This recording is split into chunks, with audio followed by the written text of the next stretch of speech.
السلام علیکم ناظرین کرام، نئی ویڈیو میں آپ کو خوش آمدید کہتے ہیں۔ بہت بڑی ڈیولپمنٹ ہوئی ہے، فضل الرحمان کا واضح بیان آ گیا ہے اور عمران خان سے ملاقات کے حوالے سے بھی ایک بہت بڑا فیصلہ آ چکا ہے۔ ابھی یہ خبر آئی ہے کہ عمران خان کو اسلام آباد ہائی کورٹ میں جو اپلیکیشن دائر کی ہوئی تھی عمران خان کی تیسری بہن نے کہ انہیں ملاقات کرنے دی جائے، عامر فاروق نے اس پہ بھونڈا فیصلہ سنا دیا ہے۔ فیصلہ کیا ہے اس پر بات کرتے ہیں، لیکن اس سے پہلے آپ کو بتانا چاہتا ہوں جو خوشخبری لوگوں کو آج ملی ہے۔ قاضی صاحب کی ریٹائرمنٹ کے حوالے سے فل کورٹ اجلاس 25 اکتوبر کو بلا لیا گیا ہے، یعنی قاضی صاحب کو صبح 10:30 بجے 25 اکتوبر کو الوداع کیا جائے گا۔ یہ رجسٹرار سپریم کورٹ نے خط جاری کر دیا ہے۔ اس پر کچھ لوگ بہت خوش ہیں، یہ ایک لحاظ سے اچھی خبر ہے، اس میں کوئی ڈاؤٹ نہیں ہے کہ قاضی صاحب کی ریٹائرمنٹ کا پہلا باقاعدہ اعلان ہو گیا ہے کہ قاضی صاحب 25 اکتوبر کو ریٹائر ہونے جا رہے ہیں۔ یہ فرسٹ اناؤنسمنٹ ہے کوئی بھی آفیشل۔ لیکن ناظرین کرام، قاضی صاحب سپریم کورٹ کے چیف جسٹس کے طور پر توسیع لینا نہیں چاہتے۔ قاضی صاحب کا گول ہے ایک آئینی عدالت بنا کے اس کا حصہ بننا، اور اس حوالے سے کیا خبر ہے وہ آپ کو بتا دیتا ہوں۔ جنگ اخبار نے پیپلز پارٹی کی آئینی ترامیم کے مسودے میں کیا کچھ ہے وہ شیئر کر دیا ہے، میں آپ کے سامنے رکھتا ہوں۔ پیپلز پارٹی کی جانب سے آرٹیکل 175A میں آئینی عدالت کے قیام کی شک شامل ہے۔ Article 175A B D E F ان سب میں پیپلز پارٹی ترامیم کرنے جا رہی ہے۔ یہ کیا ہے اس پر آگے میں بتاتا ہوں۔ مسودے کے مطابق آئینی عدالت وفاق میں، جبکہ صوبوں کی سطح پر بھی ایک آئینی عدالت ہونی چاہیے۔ ترامیم کے مطابق ہائی کورٹس لوئر کورٹس کی اپیل سن سکیں گی۔ اس مسودے میں وفاقی آئینی عدالت کے ججز کی تعیناتی کا طریقہ کار طے کیا گیا، اور یہ بڑا امپورٹنٹ ہے۔ آئینی عدالت پاکستان CCP، جسے کانسٹیٹیوشنل کورٹ آف پاکستان کا نام دیا جا رہا ہے، چیف جسٹس اور 2 سینئر ججز پر مشتمل ہوگی، جس میں سپریم کورٹ کا ایک ریٹائرڈ جج یا چیف جسٹس کا نامزد نمائندہ ہوگا۔ ایک اس کا چیف جسٹس بنایا جائے گا آئینی کورٹ کا، اور 2 ججز اس کے ساتھ شامل ہوں گے جو چیف جسٹس خود چوز کرے گا۔ کسی ریٹائرڈ جج کو لاتا ہے تو لائے، یہ اس کی مرضی ہے، لیکن طریقہ ذرا دیکھیں، وہ آگے چل کے میں بتاتا ہوں۔ پیپلز پارٹی کے مسودے میں مطالبہ کیا گیا ہے کہ ججز کی تعیناتی کے لیے آئینی کمیشن آف پاکستان یعنی کانسٹیٹیوشنل کمیشن آف پاکستان بنایا جائے، اور صوبائی سطح پر بھی ججز کی تعیناتی کا عمل آئینی کمیشن آف پاکستان دیکھے۔ اب آئینی کمیشن آف پاکستان کیسا ہے یہ آپ کو آگے چل کے پتہ چلے گا۔ مسودے میں شامل ہے کہ کانسٹیٹیوشنل کمیشن آف پاکستان میں وفاقی وزیر قانون، اٹارنی جنرل شامل ہوں گے۔ کانسٹیٹیوشنل کمیشن کا کوئی بھی ممبر جج کے لیے نام تجویز کر سکے گا۔ مسودے میں آرٹیکل 209 کے تحت ججز کے عہدے سے ہٹانے کا طریقہ کار بھی وضع کیا گیا، اور یہ بڑا امپورٹنٹ ہے۔ مسودے کے مطابق constitutional commission of Pakistan chief justice, 2 senior ججز، 2 صوبائی آئینی عدالت کے ججز پر مشتمل کمیشن ہوگا۔ آئینی عدالتوں کے ججز پر مشتمل کمیشن کو ججز ہٹانے کا اختیار ہوگا۔ کانسٹیٹیوشنل کمیشن میں پاکستان بار کونسل کا نمائندہ بھی ہوگا، 2 سینٹ کے ممبر ہوں گے، 2 قومی اسمبلی کے ممبران ہوں گے، اور اس طرح سے یہ کانسٹیٹیوشنل کمیشن بنایا جائے گا۔ یہ کمیشن ججوں کو نوکری سے نکال بھی سکے گا، ججوں کو رکھ بھی سکے گا۔ وہ کیسے؟ 2 سینیٹر ڈال دو، یعنی آپ یوسف رضا گیلانی، انوار الحق کاکڑ واڈا جیسے یا محسن نقوی جیسے گھٹیا لوگ جو ہیں وہ پاکستان میں جج لگائیں گے۔ سمجھ آ رہی ہے آپ کو؟ پہلے آپ اپنے جج لگائیں گے اور اس کے ساتھ اٹارنی جنرل بھی، وزیر قانون بھی۔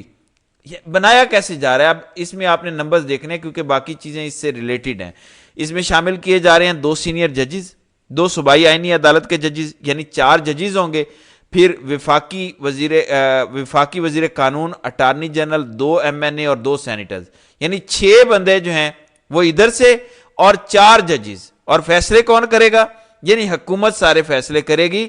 جج کس نے لگنا ہے، کس کو نکالنا ہے، یعنی کسی کا فیصلہ اگر پسند نہیں آیا تو اگلے دن یہ 6 لوگ بیٹھیں گے، 2 سینیٹر، 2 MNA، وزیر قانون، اٹارنی جنرل، اور بیٹھ کے فیصلہ کریں گے کہ اس جج کی چھٹی ہے۔ یہ پیپلز پارٹی ترامیم لے کر آ رہی ہے، اور سب سے خطرناک یہ کہ آئینی عدالت میں یہ اپنی مرضی کا جج لگائیں گے، اور وہ جج اپنی مرضی کے جج اپنے ساتھ لگائے گا۔ تو یہ تو پیپلز پارٹی کی ترامیم ہے جو سامنے آئی ہیں، یہ جنگ نے رپورٹ کیا ہے۔ اب فضل الرحمان کا اس پر بیان آیا ہے کہ جو آئین کا پہلا مسودہ ہم سے شیئر کیا گیا تھا، اس کی تو ہمیں ایک بھی شک قبول نہیں ہے۔ یہ آج فضل الرحمان نے بیان دیا ہے۔ فضل الرحمان نے دوبارہ کہا کہ ہم نے جو 18ویں آئینی ترمیم کی تھی 9 ماہ کے لگا کے، وہ جو 73 کے آئین کا حلیہ بگاڑا گیا تھا وہ ہم نے درست کیا تھا۔ ہم آئین کو بحال کرنا چاہتے ہیں، درست کرنا چاہتے ہیں، مزید بگاڑ پیدا نہیں کرنا چاہتے، اس لیے ہم وقت لے رہے ہیں۔ اور فضل الرحمان نے کہا کہ ہم نے اپنا مسودہ ابھی تک ان سے شیئر نہیں کیا، گو کہ بعد میں خبر آئی ہے کہ پیپلز پارٹی نے اپنا مسودہ شیئر کیا ہے فضل الرحمان کے ساتھ، اور فضل الرحمان نے بھی اپنا مسودہ شیئر کیا ہے، بلکہ یہاں تک خبریں آ رہی ہیں کہ پی ٹی آئی نے بھی اپنا مسودہ شیئر کر دیا ہے۔ اب اس میں سے کچھ چیزیں جو مشترک ہوں گی وہ ہو جائیں گی، اس طرح کی باتیں ہو رہی ہیں۔ اب ایسے میں جہاں یہ ساری گیم چل رہی ہے، الیکشن کمیشن کا آج اجلاس بلایا گیا ہے کہ جو مخصوص نشستوں کا فل کورٹ کا فیصلہ ہے کہ یہ مخصوص نشستیں پی ٹی آئی کو دینی چاہیے اور یہ سیٹیں آپ ہمیں دے دیں، کیا ہمیں مخصوص سیٹیں دینی چاہیے؟ ہمیں جو اسپیکر نے خط لکھا ہے کہ ہم نے قانون سازی کر دی اور یہ سیٹیں آپ ہمیں دے دیں، کیا ہمیں وہ سیٹیں دینی چاہیے یا نہیں؟ آج بھی الیکشن کمیشن میں اتفاق نہیں ہو سکا، بے شک کوئی ایک ہی ممبر ہے الیکشن کمیشن کا جو یہ کہہ رہا ہے کہ یہ نہ کریں، یہ توہین عدالت ہوگی۔ حقیقت ہے کیا اس کا ہمیں نہیں پتا، لیکن حکومت نے آج کے دن اعلان کیا ہے کہ ہم اب آئینی ترامیم شنگھائی تعاون تنظیم اجلاس ختم ہونے کے بعد کریں گے، تو یہ حکومت نے اعلان کر دیا ہے۔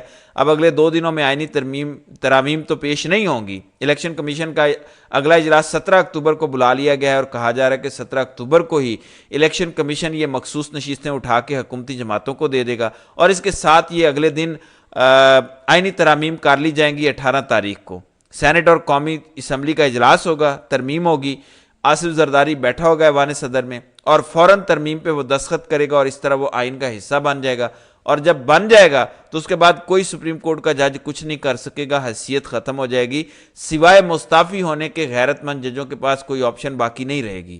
تو یہ تو صورتحال ہے آئینی ترامیم کی۔ اب ناظرین کرام اس سے زیادہ سنجیدہ صورتحال کی طرف آتے ہیں۔ میں نے آپ کو گزشتہ ویڈیو میں خان کے حوالے سے بتایا تھا، اب اس کے لیے مراد سعید کی ہم ٹویٹ پڑھتے ہیں۔ مراد سعید لکھتے ہیں کہ خان کے ساتھ جیل میں روا سلوک اور ان کی صحت کے حوالے سے گردش کرنے والی خبریں نہایت تشویشناک ہیں، قوم کو فوری طور پر ان کی خیریت کی یقین دہانی کرائی جائے۔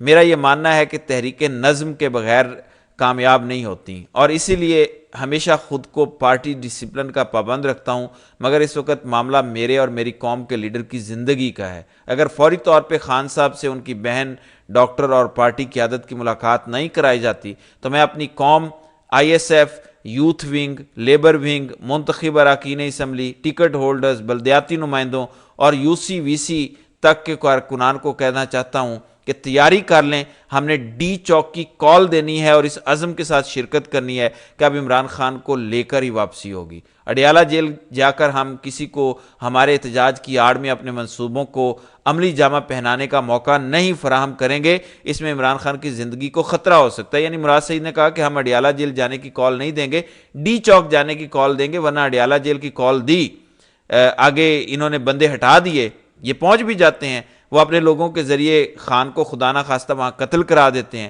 اور کہتے ہیں کہ یہ تو پی ٹی آئی کے بندے تھے، انہوں نے دھاوا بول دیا، جیل توڑ دی، اندر گھس گیا اور مار دیا اپنے لیڈر کو خود ہی۔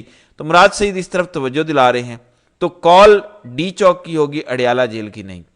فیصلہ ساز سن لیں، آپ ہماری جانوں عزتوں سے کھیلتے رہے اور ہم نے سب صبر سے برداشت کیا، اب ہمیں کوئی سبق نہیں پڑھانا۔ آپ کو ملک کے وقار کی فکر ہوتی تو چوروں کو ملک پر مسلط کر کے ملک کے سب سے قابل فخر سپوت کو جعلی کیسوں میں قید نہ کرتے، ایسے موقع پر اس سے ملاقاتوں پر پابندی نہ لگاتے، آپ کو ایس سی او کانفرنس سے سروکار ہوتا تو آئینی ترمیم کے لیے جوڑ توڑ میں نہ مصروف ہوتے، آپ کو خوف خدا ہوتا، روز ظلم کر کے لوگوں کو اغوا کر کے قید کر کے ان پر تشدد کر کے بیانیے نہ بنا رہے ہوتے۔